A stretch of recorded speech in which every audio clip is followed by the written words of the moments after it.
Salam ilə Mərkəzi Musiqi Nəzəriyyəsi fənninə aid test izahımızın 7-ci hissəsidir. Səs mövzusuna aid testlər işləyəcəyik. Dərsə keçməzdən öncə hamını 8 noyabr Zəfər günü münasibətilə təbrik edirəm. Bugün qəhrəman əsgərlərimizin şücaəti və xalqımızın birliyi ilə tarixə yazılan bir gündür. Bir də hamının bayramını təbrik edirəm. Başlayaq. Səs mövzusuna aid keçən dərsimizdə də, yəni 6-cı test izahımızda da mən paylaşmışdım səsə aid testlər. Yenə də paylaşmaq lazım idi.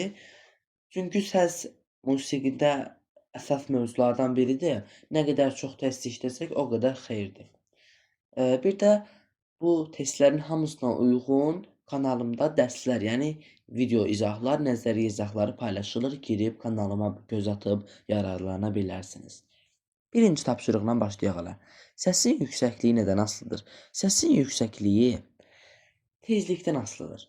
Cavab B variantıdır. Niyə? Çünki tezliklə səs yüksəkliyi bir-birinə düz mütənasib kəmiyyətlərdir. İstəyirsiniz belə yadda saxlayın. İstəyirsiniz qayda kimi yadınızda saxlayın. Hər ikisi doğrudur. İkinci sual. Səsin gücü hansı vahidlə ölçülür? Səsin bunu çox qarışdırırlar. Desibel, B variantı, desibellə ölçülür. Bəzən qarışdırırlar bunu hertz işarəsi ilə. Hertz o deyil. Bax hələ 3-cü sualda onu soruşur. Səsin yüksəkliyidir, hansı vahidlə ölçülür? Səsin gücü desibeldir. Səsin yüksəkliyi hertzdir. Hertzdə qısaca belə yazılır. Hz. A variantı doğru cavab. 4-cü tapşırıqda nə deyir? Aşağı tezlikli səs necə adlanır? Bunu bilin ki, burada ümumiyyətlə cavab B variantıdır. Biraz qarışdıra bilərsiniz bunu. Pianoda klavişlərlə yadda saxlaya bilərsiniz. Aşağı deyəndə hamının ağlına incə gəlir, bəzən yuxarı deyəndə qalın gəlir. Çünki qışqıranda səsimiz qalın səslənir, alçaq deyəndə səsimiz incə səslənir. Bu amma belə deyil.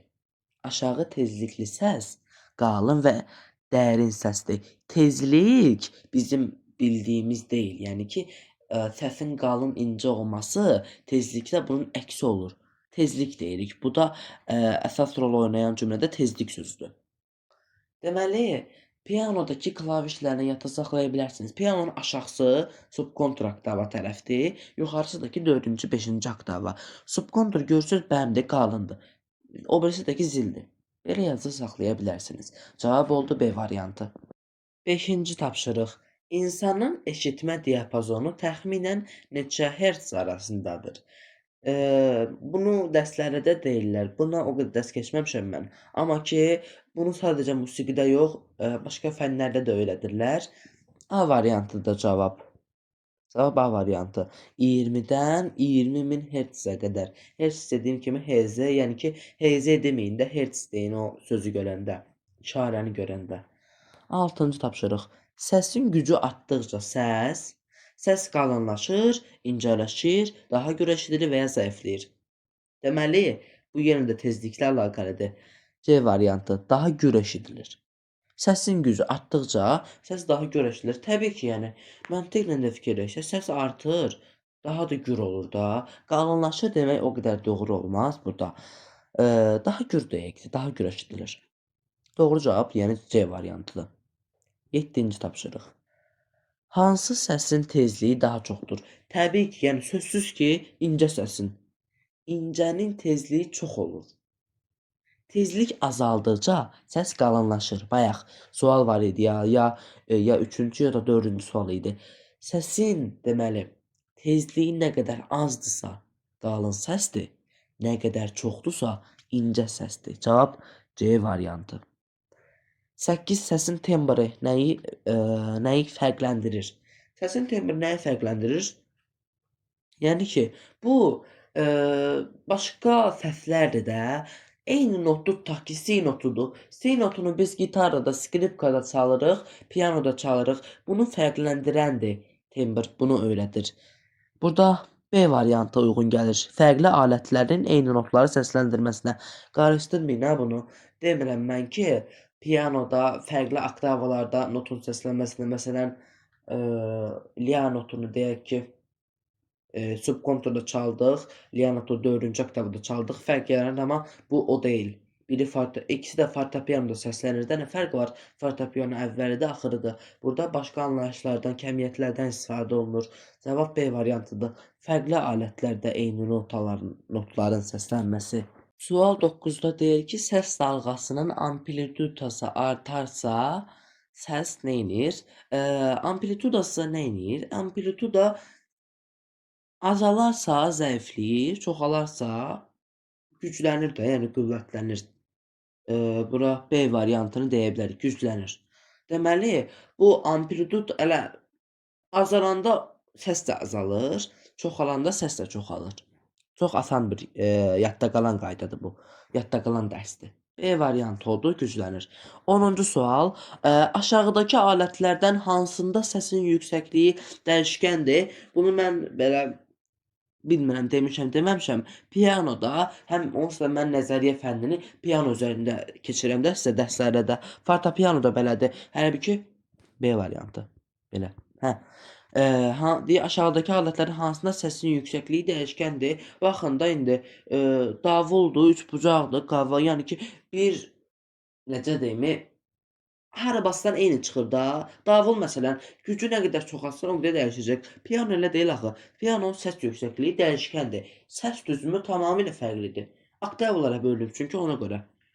Ən qəribə alətlərdən biri deyib başlayır bəmdən gedir zilə qədər. Bu, yəni çox maraqlı bir alətdir. Öyrənilməsi gərəkən bir alətdir. 11. Hertz nə bildirir? Bayaqdan hertzlərlə işləyirik suallar. Hertz titrəyişlərin sayıdır. Amma 1 saniyə. A variantı. 1 saniyədəki titrəyişlərin sayı. 12-ci sual. Səsin ölçüləri deyəndə nə başa düşülür? Səsin ölçüləri bütöv not, yarım not, 8-lik tərək not budur. Amma ki, buna uyğun olaraq bu sualda yüksəklik, güc və tembr nəzərdə tutulur.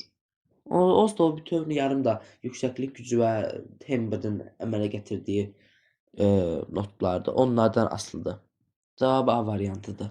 13-cü sualda soruşur ki, iki alət eyni notu çalır.